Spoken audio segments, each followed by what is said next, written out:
Hi brother, మీ పేరు? అభిషామ్. Brother, IPL 2025 start అయింది. So మీ favourite team ఏది? నా ఫేవరెట్ టీం ఆర్సీబీ. కాకపోతే ఈసారి ఆర్సీబీ ఎస్ఆర్హెచ్ రెండిట్లో ఎదురు గెలవాలి, ఎందుకంటే హోమ్ టీం కదా. హోమ్ టీం కొంచెం సపోర్ట్ ఉంటుంది, ఇంకా ఆర్సీబీకి కూడా. కానీ ఇద్దరు రావద్దు. 2016 ఎవరికి సపోర్ట్ చేయాలో అర్థం కాక చాలా కన్ఫ్యూజ్ అయిపోయినా. కానీ ఈసారి ఎవరో ఇద్దట్లో ఒకరే రావాలి ఫైనల్స్ కి. అంతే. మళ్ళీ ఇప్పుడు చాలా మంది ఆర్సీబీ ఫ్యాన్స్ ఎట్లయిపోయారంటే ఈసారి కప్ నమ్దే కప్ అది నమ్దే అనేసి ఇదే అయిపోయింది. ఈసారి డైలాగ్ లేదు, లేదా? ఈసారి డైలాగ్ లేకుండా డైరెక్ట్ కప్పే. అంతేనా? అంతే.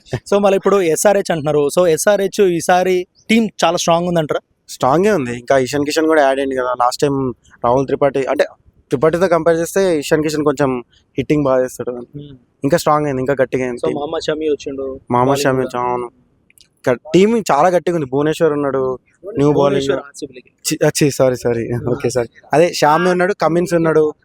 ఇక అందరు చాలా స్ట్రాంగ్ ఉంది టీం యాక్చువల్గా. హర్షల్ పటేల్. కానీ ఈసారి 350 వరకు కొడతారేమో అనిపిస్తుంది నాకు ఈసారి. ఎందుకంటే ఇప్పుడు అభిషేక్ శర్మ, ఇటు ట్రేవిస్ హెడ్, ఇషాన్ కిషన్, నితీష్ రెడ్డి ఇంతమంది చూస్తుంటే మన స్కోర్ ఏ రేంజ్ లో పోవచ్చు అనిపిస్తుంది ఈసారి. అదే 300+ ఈసారి పక్కా పోతుంది. ముంబై ఇండియన్స్ అయితే చెక్కేస్తారు ముంబై ఇండియన్స్ ని. ఎస్ఆర్హెచ్ ముంబై ఇండియన్స్ చెక్కేస్తారు. బేసిక్ గా వాళ్ళు లాస్ట్ టైమే మంచి బౌలర్స్ ని కూడా కొట్టిర్రు. ఎంత మంచి బౌలర్స్ ఉన్నా 280, 250 కొడుతున్నారు సింపుల్ గా. ఈసారి పక్కా 300 కొడతారు. సో మళ్ళీ ఈసారి మీ అంచనా ప్రకారం టాప్ 4 టీమ్స్ ఏది ఉండొచ్చు అనుకుంటున్నారు?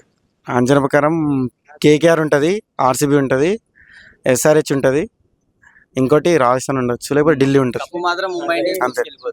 సరే బ్రదర్, మీ దృష్టిలో the best batsmen, best allrounder, best bowler ఈ సీజన్ లో ఎవరు ఉండొచ్చు అనుకుంటున్నారు? ఈ సీజన్ లోనా బెస్ట్ బౌలర్ భువనేశ్వర్ ఉంటాడు.